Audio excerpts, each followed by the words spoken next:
Hello, and welcome to yet another episode of Wholesome Conversations with HOLISTICEDU.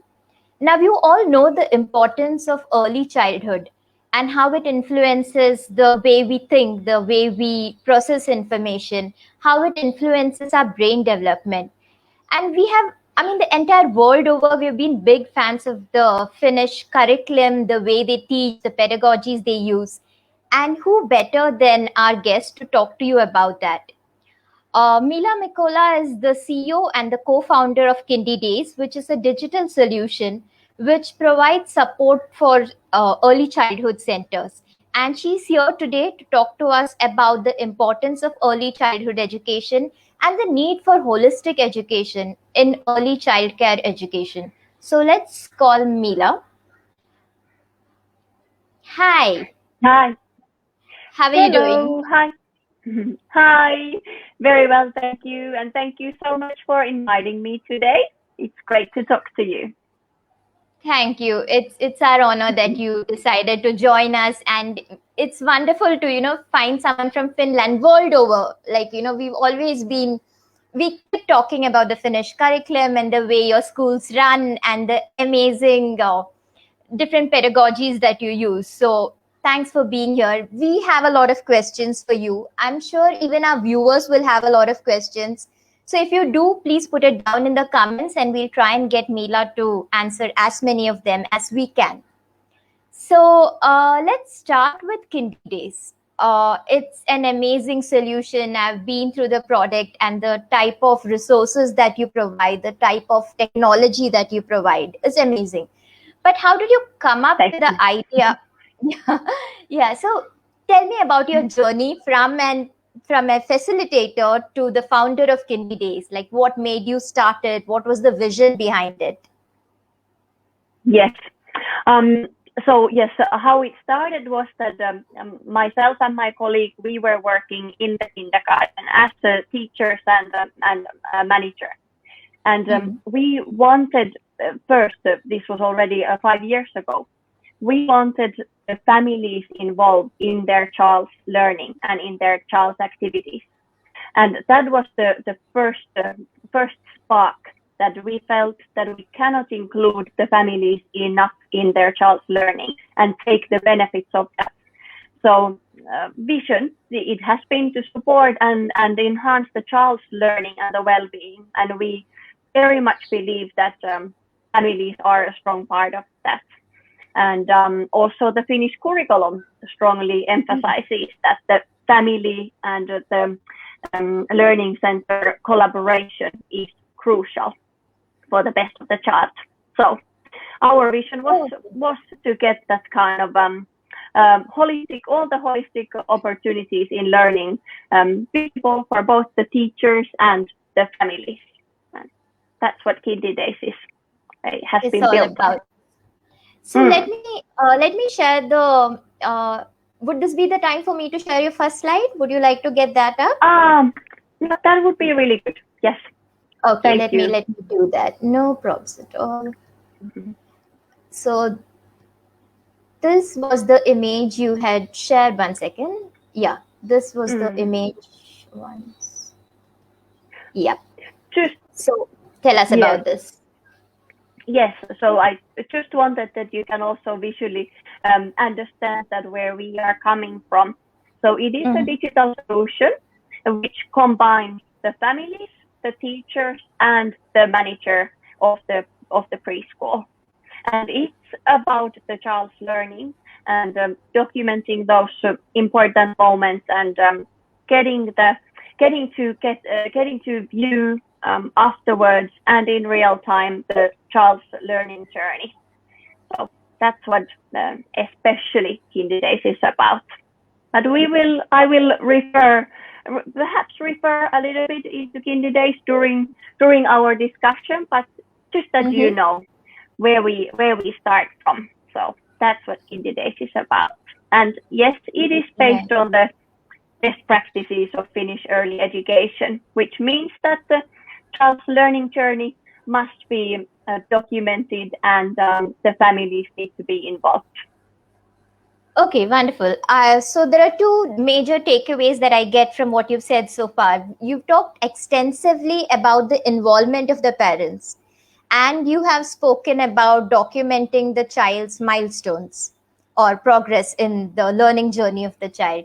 So when you say engagement or the involvement of the parent, do you mean the parent actually being physically present over there, being present at the early childhood center, or is it more about sending the progress, getting them involved in conversations? What sort of engagement are we talking about?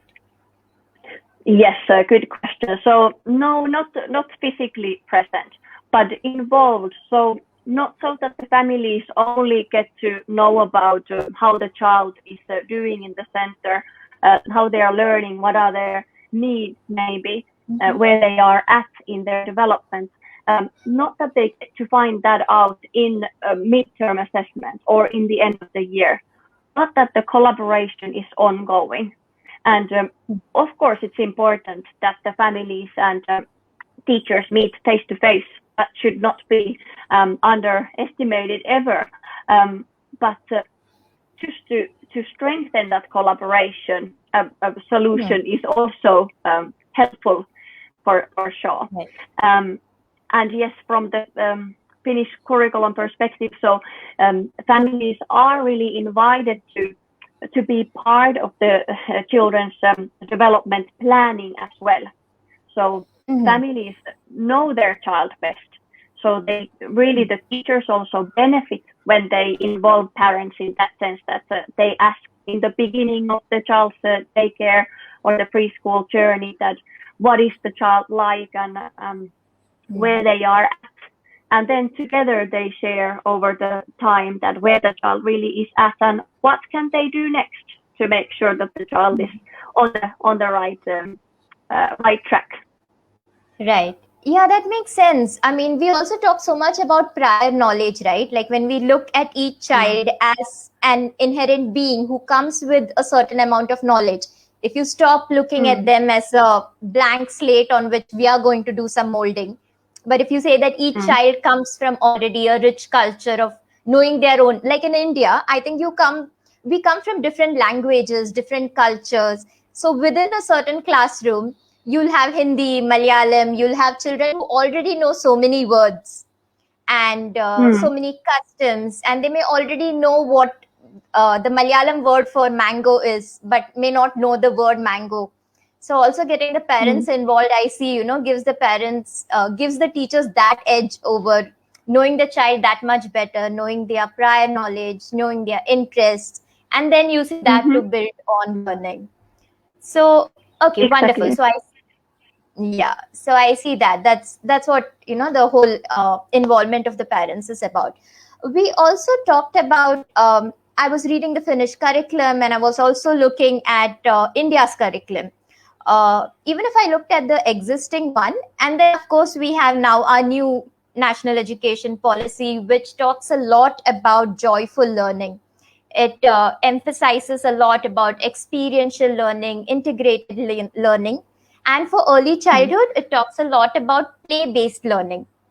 I think this is a common point across both our NEP as well as the Finnish curriculum. So, what is your take on play-based learning, and how does it become part of not just the Finnish curriculum but also Kindiedays? How does Kindiedays take care of play-based learning? Okay, great. Big question. First of all, I've also familiarized with the new education policy going through in India, and I find it extremely great step forward. And yes, I can see many now similarities when it comes to the Finnish curriculum and now the new ideas and policies that are driven through. So very positively following now how this whole thing turns out in India. But yes, play-based learning is what the Finnish curriculum is all about. So the task of early childhood education and care in Finland is to provide children with opportunities for play. And the play promotes the child's development and learning and well-being. And it motivates the children and it brings them joy, as you as you refer to joyful learning environment. So yes, it brings them joy, but while allowing them to learn new skills. So the curriculum underlines that the experiences, they stimulate the child's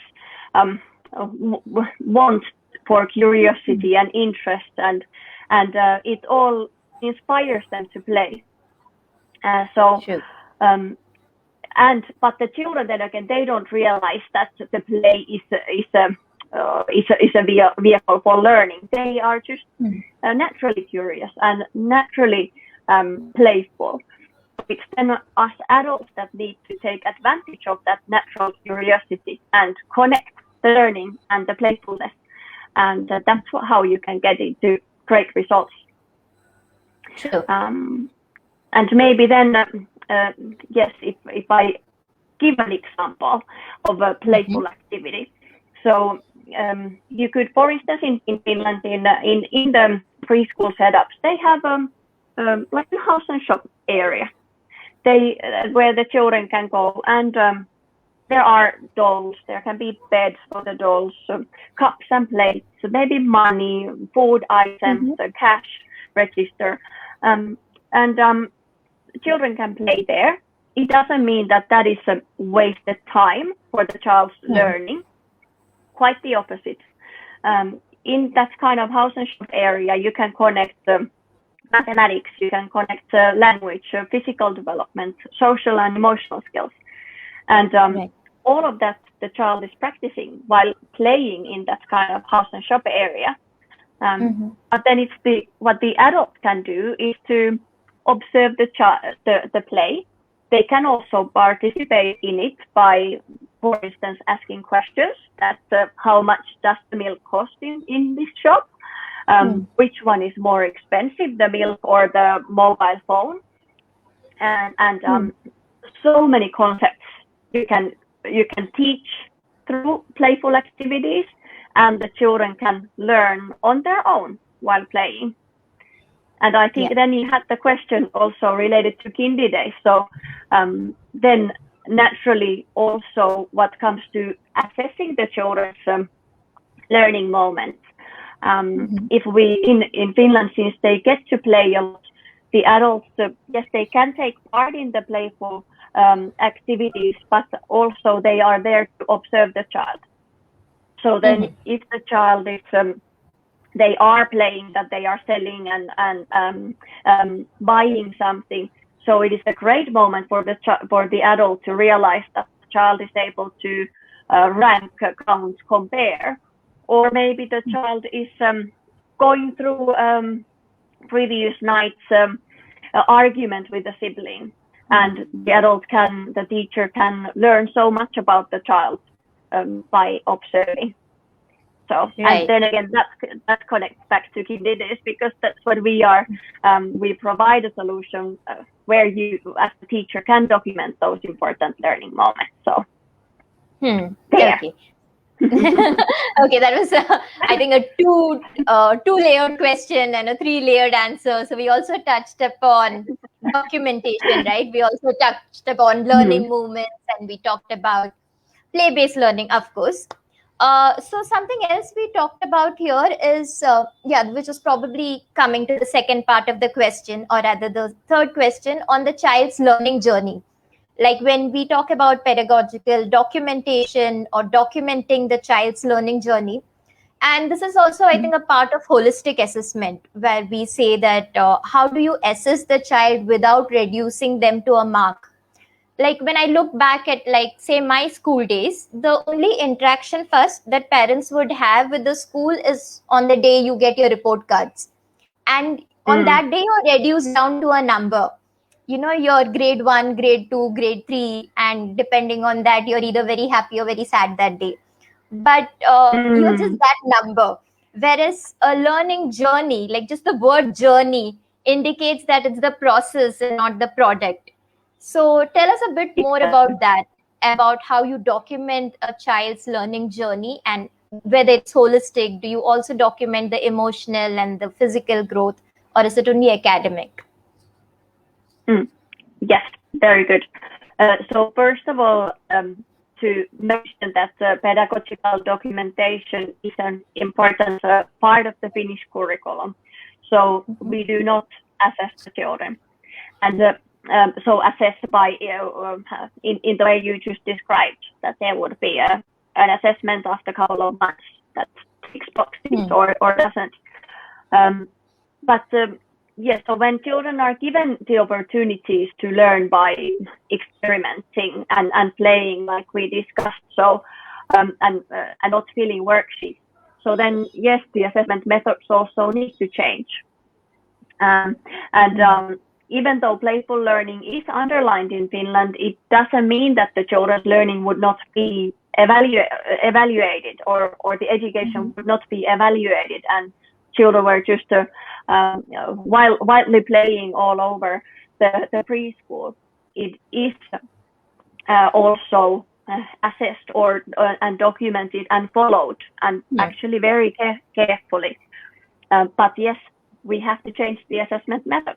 We cannot, as teachers, after 3 months go and assess how the child did, because we don't have those worksheets. We're not looking at the final result based on which we give a grade, but we are living and following the child's learning journey, and that then needs different kinds of methods, and documenting these moments with photos, videos, teachers' observations, the children's drawings, or the children's own comments. All of those are considered those important artifacts that are to be stored, and all together they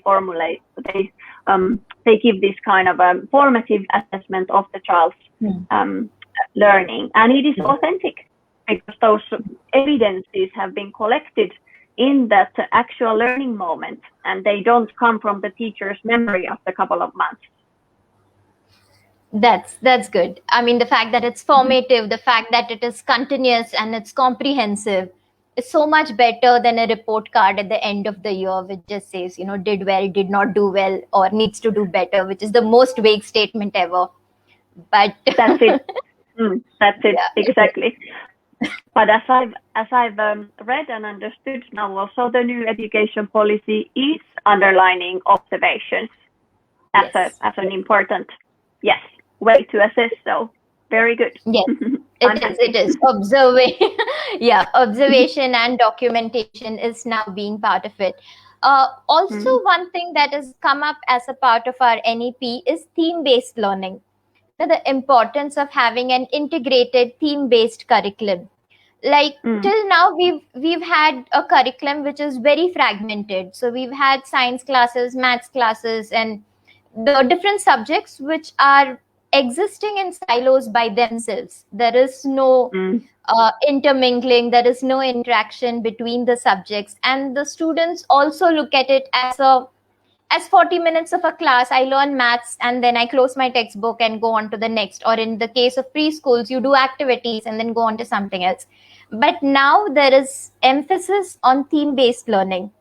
I also know that Kindiedays believes in that, and your curriculum believes in that, and your lesson plans show it. So can you tell us a bit more about that? Oh, yes. So true theme-based learning completely eliminates the subjects that you refer to. So the integrated part, it means then again that different learning areas can be integrated and are integrated in one theme, or under one theme. You can run activities and projects that have a bit of mathematics, a bit of art, a bit of language, and a bit of everything. And theme-based learning, the children are learning about the topics that are meaningful and relevant for them. So, for instance, it could be ocean. They know that they already know the word ocean, and they know that maybe in the ocean there are fish. So they have some prior knowledge, and they have maybe interest in it already. Maybe they have watched a cartoon or heard a song about it. So they have already created some kind of impression about ocean. And this is motivational for the children then because they actually want to learn because about a certain theme rather than feeling that they have to learn. So if you take the ocean as a teacher, as the theme, you can still teach your counting or comparing or ranking, but when you connect it under the same big theme, the children get the motivation to learn, because if it is about the fish, you're then counting or ranking how big, who's got the biggest fish, or you create an artistic project where everybody creates a sea creature, and in the end you can compare who's got the biggest fish. So the result is the same. You have taught the children about ranking or comparing the size, but it's been interesting for the children because they have prior knowledge, and there is so much that can be involved in the same theme. So it's so much more than getting a worksheet where the child is just to connect that which one is smallest, which one is biggest, and then put in the backpack and continue to the next topic. So much you can feed their curiosity towards learning when you utilize themes. Right. So I see two things over there. So I see one, looking at the theme as a point of interest. So if you know, a lot of kids are interested in oceans or forests or maybe space, you know, if they're all into sci-fi and you take up space as your theme. So it's a point of interest that would sort of be like the big umbrella under which you're going to integrate all your subjects. And another point I'm getting from your conversation is past knowledge. So taking a theme of something that they already know and connecting it to something new, like counting numbers, bigger and smaller, right? Okay, wonderful. So that would be really important for, you know, not just early childhood. I'd see it also playing into primary, secondary, and, you know, anywhere where education or learning is involved. Theme-based and project-based seems to be a brilliant way to go. Wonderful. It is true. Yes.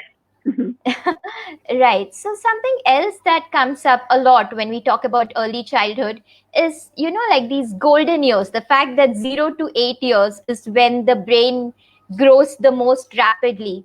It's when the maximum amount of neurons, synapses are formed. It's when the child is developing. And I read somewhere that, you know, after that, there's just pruning that happens. And we're actually losing our synapses. So a child is born with like 98% creativity, and then you just rapidly decline as you go ahead in your age. So a lot of research seems to talk about the importance of making it strong at this time during early childhood. So tell us about that, and how does, you know, Kindiedays and how do your lesson plans and how does that all help? Yes, now that you mentioned the lesson plan, so yes, we also provide lesson plans in 3 different kinds of themes, and then integrate the different learning areas in the themes. So you can definitely ask me more about it if you're interested or needing any lesson plans or an understanding of such experimental or integrated learning. But yes, then if now I discuss from an educator's or a parent's point of view that how important are the first years and how can you strengthen or build a good foundation. So my technique as a parent of 2 boys has always been to communicate and to connect with the children, to verbalize, to describe and to listen. So, and to pick up clues. What is my child interested in, or what are the children in my care interested in, and use that for further learning. Give experiences. So the children learn so well when they can have something hands-on, and they can be part of. So I would say that give your presence and give your knowledge. And if we then think about all the learning areas, languages, mathematics, creativity, physical development, world education, so a little tip for each. So language, I would say that describe and talk and verbalize. don't underestimate the capacity of understanding of your child. That even the tiniest babies take so much when you discuss and describe what you're doing, and don't baby talk, but consider them as one that's building the foundation, and they really need a lot of experiences and possibilities for learning and hearing the language. Mathematics, you can take the children to the grocery store, or as a teacher, I also did it very often. The children really enjoy that they can just go to the store. Maybe during the pandemic, this is now becoming a little bit more tricky, but in general, discuss about price, amounts, money, comparisons, and then repeat that at home in the play. So there you have given a chance for the child to understand mathematics only through this kind of a daily activity that you need to do. Creativity. It's not all about doing arts or painting, but exploring galleries and museums. The youngest children can already get so much from experience such as that. Dress physical development, believe that they can learn to eat independently or dress themselves up. So that kind of independency as well, and trust to the child that they can, and you will notice that they can so much.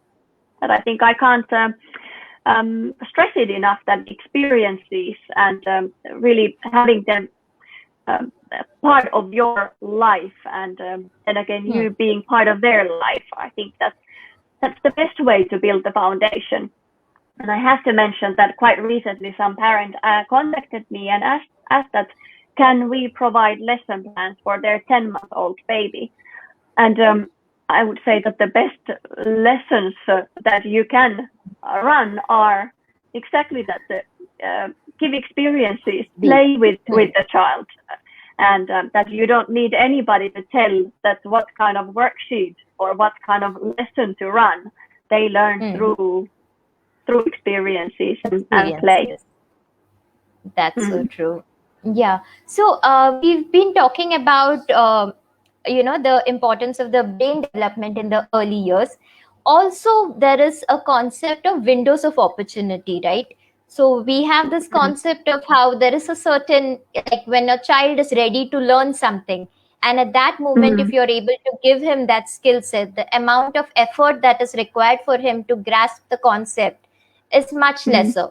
Once you pass that age, then the amount of effort required would be a little more. So if we could have a little bit more of information about this from you, and I will share the screen, the image that you sent, so that even our viewers can have a look at it while you tell us about the windows of opportunity. Yes. So the windows of opportunity are optimal time frames to expose a child to the various areas of development. And it is so crucial that we're not only thinking about the academics or mathematics or language, but all of the areas of development. I do have to quote Obama, President Obama here.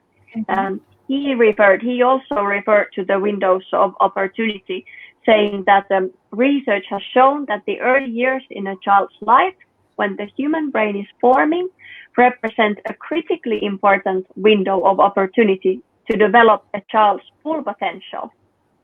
So for the child to reach their full potential, we need to think about the child's all the learning areas and think about the development holistically, as well as then think that the children are receiving and learning from the day one.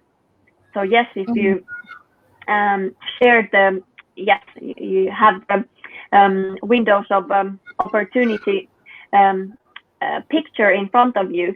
So I wanted to just to show this visually, that you can see that there is different learning areas or different windows in this case, and there is the wiring opportunity that is very at a very young age.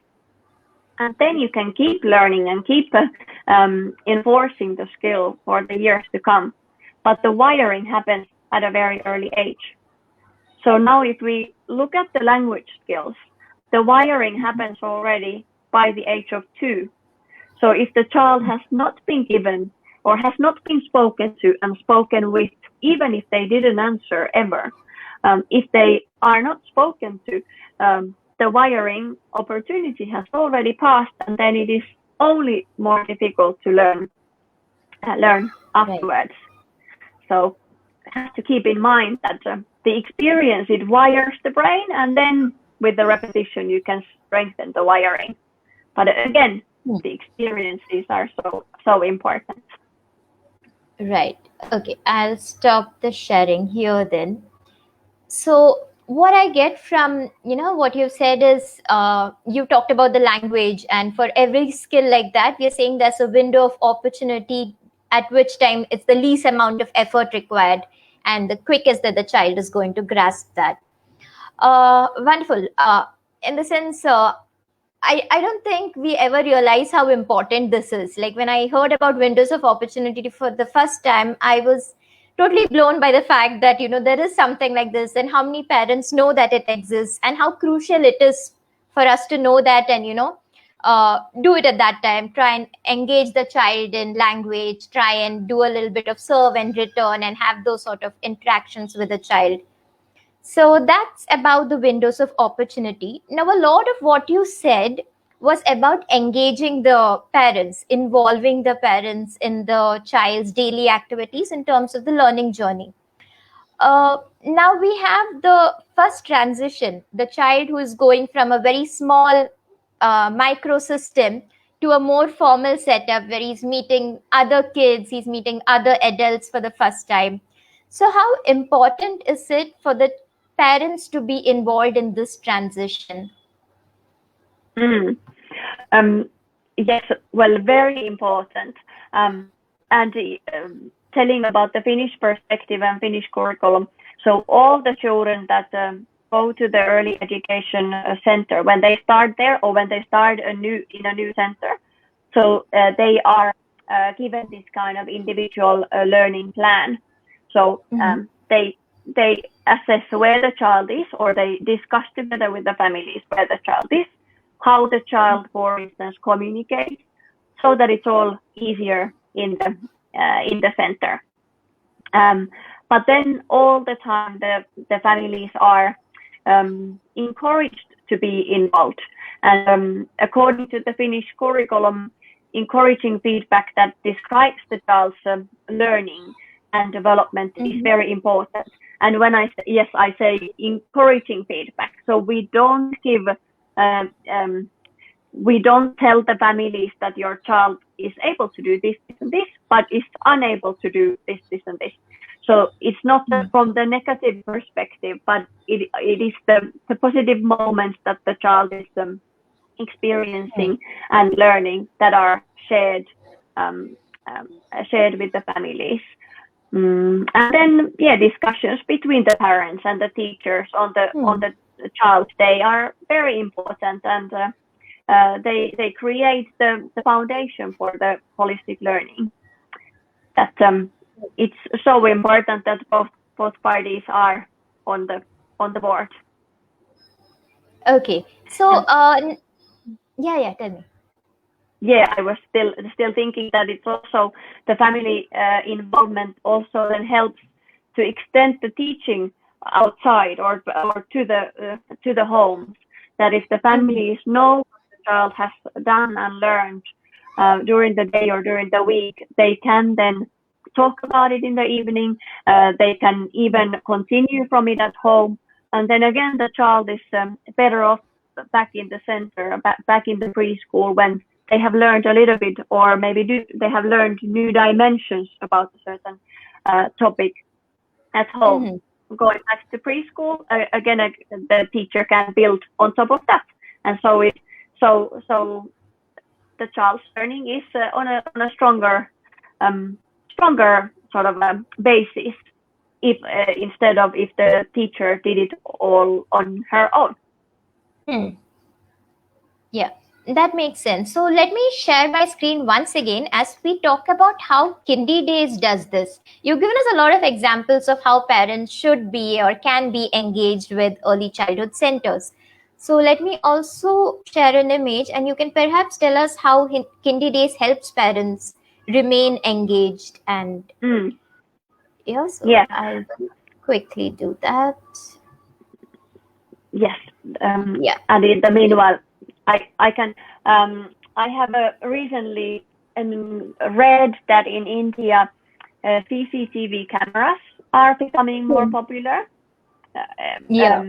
So families are given opportunity to watch what happens and maybe be feel safe that the child is in good hands.